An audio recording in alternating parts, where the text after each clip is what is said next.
Good morning friends. আজকে হচ্ছে সরস্বতী পুজো আর এখন বাজে 5টা বাজতে 5। এখন উঠেছি আমি 4:45 নাগাদ। কাজ আছে আজকে, ঠাকুরমশাই আসবেন 9টা নাগাদ।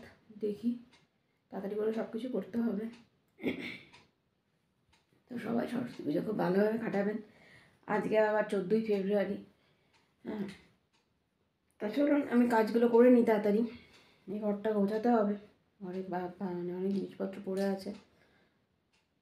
চলুন রেডি হয়ে নিই তাড়াতাড়ি, ঠাকুরমশাই আসার আগে ঘর একদম ঝকঝক করে দিতে হবে। ঠাকুরের বাসন কোসনগুলো সব সাজিয়ে গুছিয়ে নিতে হবে, রেডি সব কিছু রেডি রাখতে হবে। আমার জামা কাপড়গুলো গোছানো হয়ে গেছে, আর বিছানার চাদরটা চেঞ্জ করব।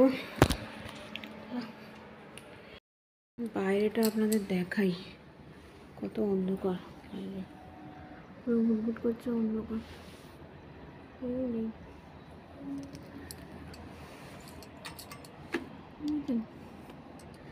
5:30 বাজে।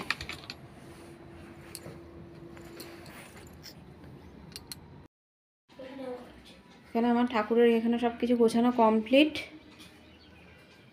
মলির এখানে বইপত্র সব রেখে দিয়েছে।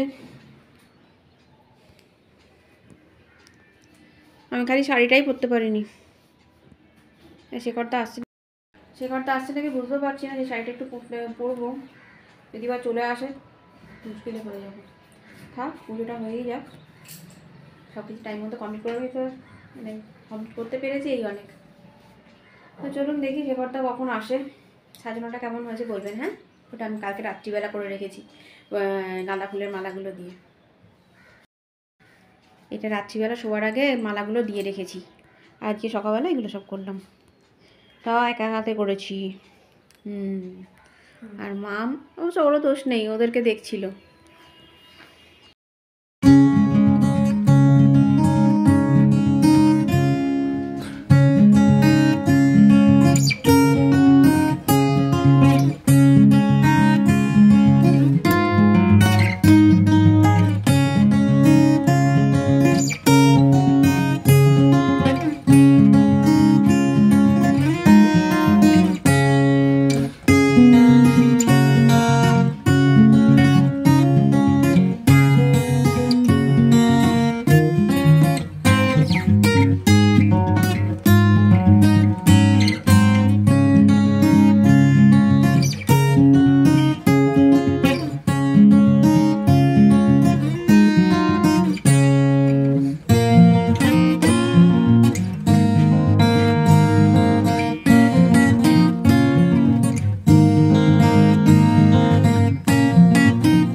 কিছুই করতে পারেনি, ওদের কাছে বসে আছে। কারণ সরস্বতী আমরা সেই পুজো দিতে গেছিলাম, সুইটির ঘটনাটার পর থেকে সবাই আমরা ভয় পাই, ওই জন্য অভি ওখানে বসেছিল। আর চিনি ম্যাডাম এখানে জামা পরে আমার কোলে বসে বসে পুজো দেখেছে, তাই না? লক্ষ্মী মেয়ের মতো।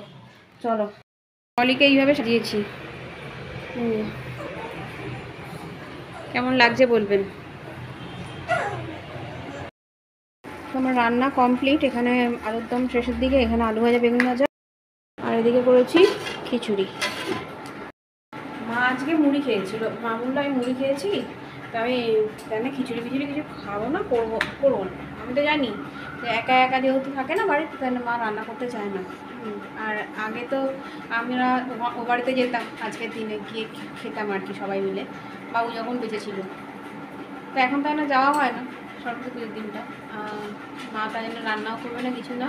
আমি বললাম ওরকমভাবে আর বছরকার দিনে মুড়ি কেউ খায়, তাই জন্য মায়ের জন্য একটু ঝাল ছাড়া আলুর দম, ঝাল লঙ্কা দিইনি আর কি, এটা আলুর দম, আলু ভাজা বেগুন ভাজা আর খিচুড়ি ওদিকে দিয়ে পাঠিয়ে দিলাম। এইমাত্র উনি গেল। আমাদের আবার একটুখানি ঝাল দিয়ে আবার একটুখানি করছি লাস্ট। মায়েরটা আগে ঝাল ছাড়া তুলে দিয়েছি। তো চলুন দেখি, মলি আজকে এবার বাড়িতে এসে খাবে নাকি। ও তো গেছে স্কুলে খেতে, আজকে ওদের স্কুলে খাওয়াবে, তো বাড়িতে এসে খাবে নাকি বললো। তো খাবো, এখন জানি না খাবে কি খাবে না। যদি খায় ভালো, না আমি আর ওকে খেয়ে নেবো। এই এলো মায়ের বাড়ি থেকে। মা আবার আমাকে মুড়ি ভাজা ভালোবাসি বলে এক নিয়ে মুড়ি ভাজা পাঠিয়ে দিয়েছে। মা কিছু বলছিল অভি? দেখো কথাটা একটা আছে বলে দিয়েছো। ফোনটা আর ফোনটা সুইচ অফ হয়ে গেছে মায়ের। ছোট ব্যাগটায় খাবারটা আছে সেটা বলেছো? আছে। এক কৌটো মৌরি ভাজা পাঠিয়ে দিয়েছে। আমার মৌরি ভাজা খেতে খুব ভালো লাগে। মলি ম্যাডাম বললেন আসছেন, আমি বললাম তাহলে একসাথেই খাবো। প্রিয়ায় ও বলছে মা স্কুলে একটুখানি খেয়েছি। এমনি বলেই গেছিলো এসে খাবো। হ্যাঁ একসাথেই খাবো।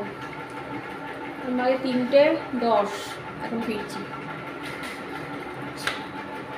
বলুন দেখি ও আসো, খাবো আমরা করবো, ততক্ষণ না খেয়ে বসে থাকি। এটা মিমির জন্য আমি কিনে এনেছিলাম, তখন ভিডিও করতে পারিনি কারণ সবাই মিলে এত চেঁচাচ্ছিল মিমির জামাটা পরেছে বলে, যেহেতু ও জামা পরেছে তার জন্য। আর এইগুলো হচ্ছে মলির স্কুলের বন্ধু, এটা স্কুলের মধ্যে মলি ফটো তুলেছিল, আর ওটা বন্ধুর বোন। আর এটা হচ্ছে স্বস্তিকা, ওর ছোটোবেলাকার বন্ধু। আর এটা স্কুলের মধ্যেই মলি ফটো তুলেছে।